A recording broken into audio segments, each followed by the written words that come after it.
but it has happened. And I can tell you it hasn't happened because of malice or forethought.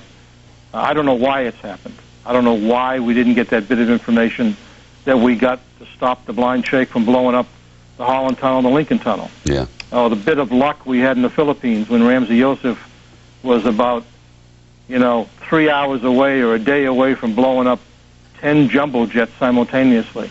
Yeah. I don't know the answer to that, Shepard. It is the question. Well, I think we Jim, should put that answer off for a while, Indeed. and let's tend to other business. What does Jim, I got to go in just a second, but what does the FBI do now? How does it come together? What resources does it mount, and how does it challenge them and just channel them in just the hours here after this disaster? The FBI is working 24 hours a day. It'll work 24 hours a day till people drop from exhaustion. That's why people join the FBI, to protect our society and protect our public safety. It didn't happen today.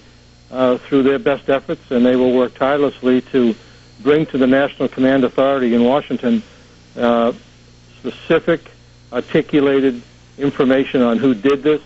It's a short list on their chalkboard, and hopefully everyone gets behind the President of the United States and the National Command Authority, and we do what we have to do here. James Kallstrom, friend of the family here, and former overseer of TWA Flight 800. Jim, good to talk to you. Thank you. Yes, Shepard. Well, what we know now is that an unprecedented search and rescue effort has been mounted. He mentioned the fact that the FBI agents know that it's a 24-hour-a-day job. Well, New York's finest and New York's bravest know the same. They came to work at 9 o'clock this morning. They are still at work and will still be at work for the foreseeable future. The United States military sending in a couple of aircraft carriers to serve as hospitals in our waters. The military being brought in, the National Guard activated, and cries for calm across Manhattan this night. The psychology of this sort of thing is very well documented in strikes in Oklahoma City and other places. We know how this works now. There is initial grief and sorrow. Then as the numbers begin to mount and we realize the horror of it all, that becomes deeper. Then comes the anger. In the heartland of America, where you turn to the person next to you and the person next to you looks just like you, they're nothing but hugs. But there are certainly concerns now that as this moves forward, in a city like New York, in a place like Penn Station or Grand Central Station, where the person standing next to you doesn't always look like you and may sometimes look only by chance like someone who may have been responsible, that cooler heads need to prevail. The Heartland stood and gave a very fine example of how Americans can stand as one. And the prayer is this night that the same thing will happen in the cities of Washington and New York in the days to come. It's a massive effort underway. David Lee Miller is watching over it now in southern Manhattan. David Lee, what's the scene there? Set the mood for you right now. There is no electricity at this hour in lower Manhattan. The lights you see behind me are the emergency equipment and battery-powered news crews. The scene here is really nothing less than surreal. In many ways, it reminds me of a Hollywood disaster movie. But this time there are no special effects. Everything we see here is all too real. Just a short time ago, we were reminded of that when building number 7, World Trade Building number 7, also collapsed. We have some tape of that, and you can see what happened here at about 5:40 Eastern Time. The building all day long was engulfed in flames. Authorities feared it was going to collapse. There were engineers at the scene, and they feared that it was going to collapse to the south, and that is exactly what happened. And when it did, a huge plume of black smoke went up, and the emergency crews and the media were forced to leave the immediate area. Now, what you can hear right now, I'm going to pan over here, is some of the heavy equipment that is being brought down into lower Manhattan right now.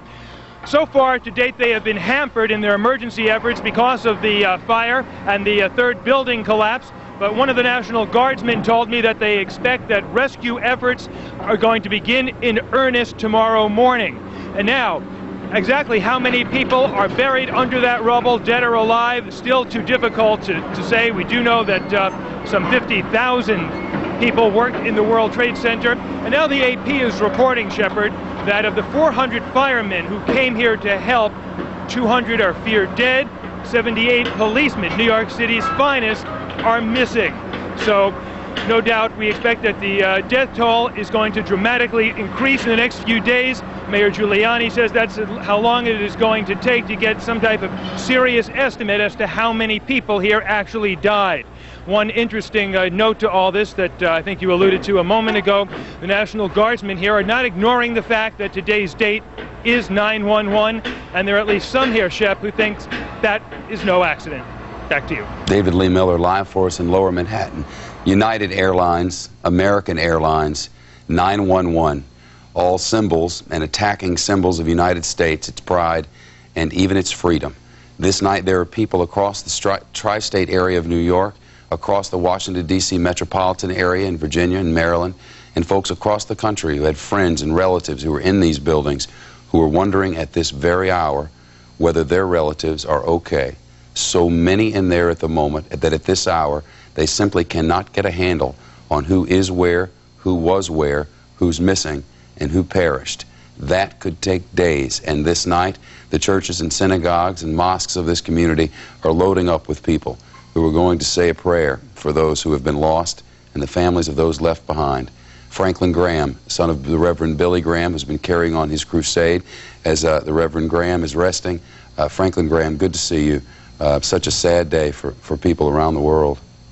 It is, and my prayers are with all the victims of this great tragedy, and we pray especially for their families and their loved ones, and of course we do pray for our president, that God will give him wisdom, and not only our president, but all of our elected officials. This is a time where America needs to come together, and we need to be strong. This isn't the end. This, I'm afraid, is the beginning of a very long and difficult process. I've been traveling now to the Middle East for 40 years. I've made over 30 trips to places like Afghanistan. I've seen for myself these terrorists, these Islamic militants. They hate the United States. They hate us because they see us as the defender of Israel. They hate us because they see us as a Christian nation. They see our faith in the Lord Jesus Christ. And there are these militants that want to do everything they can to bring down this nation. And there are nations out there that harbor these people. And I hope that this country recognizes that this is a war, and that we not just slap somebody on the hand, but we go after these people and the nations that support them and bring them down. This is terrible. This could happen again tomorrow and the next day if we're not careful, and we better wake up. Franklin Graham, live with us. Franklin, thank you so much. Thank you. I want to go to Britt Hume now in Washington. Britt?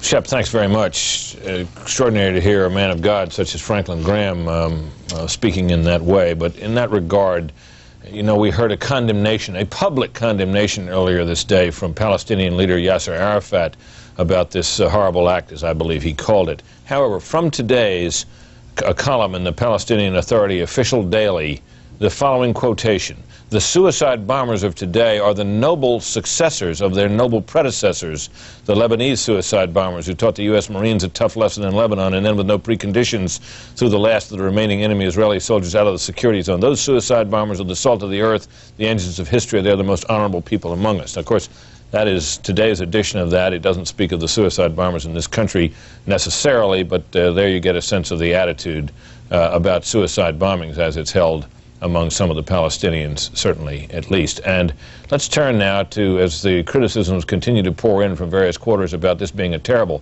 intelligence failure, let's turn to Carl Cameron, standing with a man who has oversight of our intelligence agencies. Carl? Thanks, Britt. Yes, he is the chairman of the House Intelligence Committee, Porter Goss.